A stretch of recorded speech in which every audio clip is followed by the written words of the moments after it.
Hey, this is Ryan. This topic is running what we, out of force of habit and lamentably call the racked tool, which is also redundant because the T in racked stands for tool. And what it really should be called is CART, that being an acronym for Compare Addresses to Road Tool. But somehow in the start, we started calling it the Road Address Compare Tool, even though really what it's writing to is the addresses. So I'm going to do my very best to continue referring to it as the cart or the compare addresses to road tool. And we first have to ask, what is this for? What does this do? Why are we bothering with this analysis stuff? The compare address to roads tool scans all of the address points in a given addresses feature class and tries to find a corresponding road centerline feature that has its range and a couple of other parameters, like, an MSEC community, stuff like that. And if it can't find that, then it's going to write an error to a column to tell you, the user, the analyst, that it doesn't know where this address point should go. And we do this so that our client's CAD system can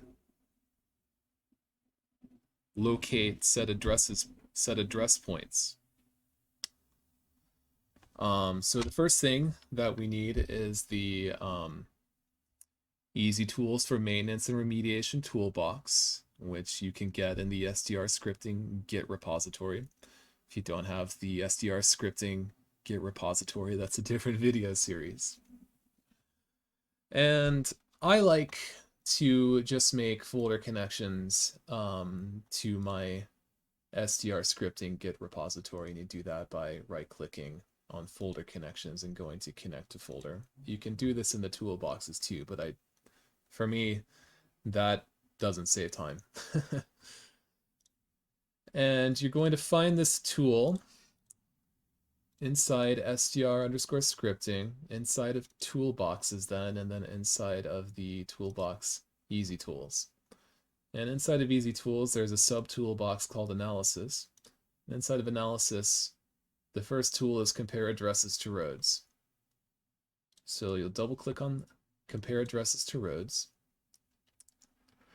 And you'll find that the Esri box that opens wants you to enter a bunch of parameters.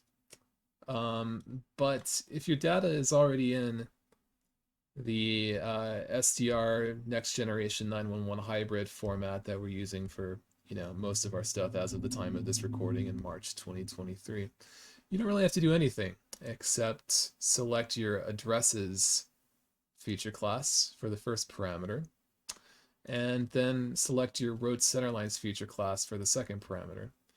Now, if your road center lines and your addresses aren't in the NG911 standard, are in the hybrid standard that we're using, you might have to reassociate some of these fields with whatever we're using for the address point community. In the past, we've used ESN community for address point community.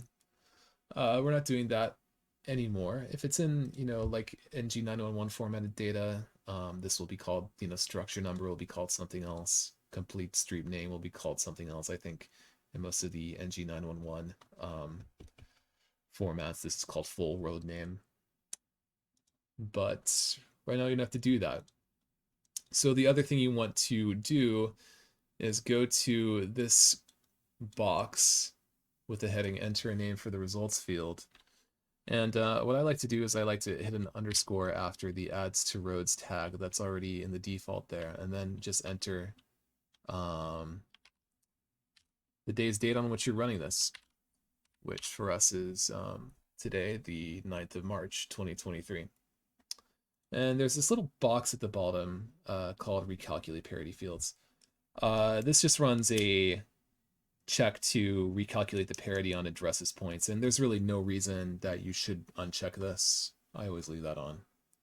If you don't check this and you've got bad parity fields on some of your address points, then it's going to return some false positives, and there's really no reason not to run it. You hit OK. My computer's pretty fast. Usually this takes less than a minute, but it's going to depend really on the number of points in either of your feature classes.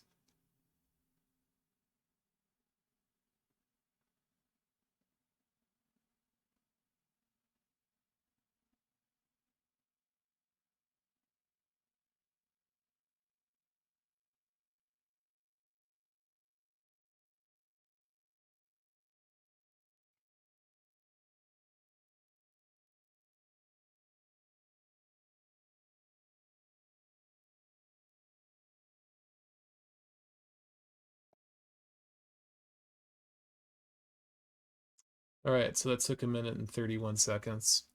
Some of the new logic that Glenn added to it makes it take significantly longer, but it returns way better results.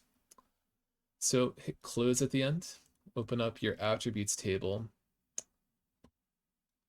for your addresses. At the very end of the addresses table, you'll find this new column that you created. You can sort these. The first thing I like to do is select all the passes, count them up. So we've got 42,057 out of 43,041 that are pass.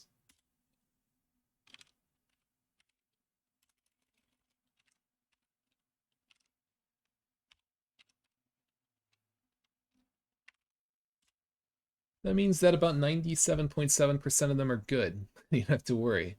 That's pretty good.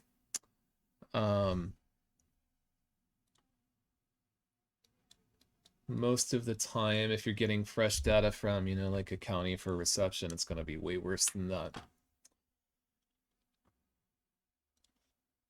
The first thing you see is fail, range match, call mismatch, and multiple hits. That's a lot of problems. Everything you've got to fix in order. Fail, range match, call mismatch. This means that this address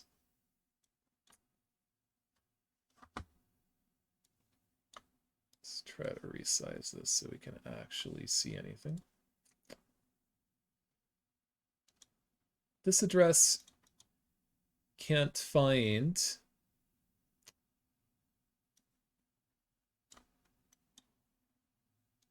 a corresponding road segment that has a range that works and that has a community that works for it at the same time. This one, 2788 East County Line Road, should go to this one here. MSAC community is Ozark. If we look at this one, the address point, the MSAC community is Rogersville. That's a problem. Let's look at a different one.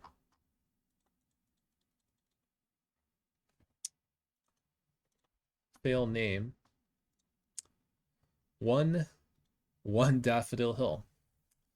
We don't have a road in this data named Daffodil Hill. There's another problem. I'm going to say that that's an imaginary address. Fail, multiple hits. This one's a little bit harder to interpret.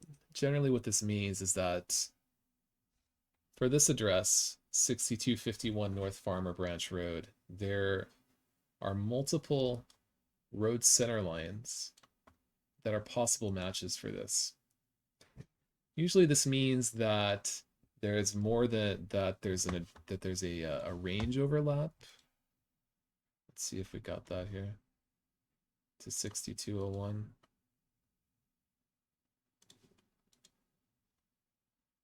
Yeah, this road's pretty weird. You can see that the range jumps from 6207, sorry, 6201 straight to 6207, and then it starts something else up there. That's pretty weird.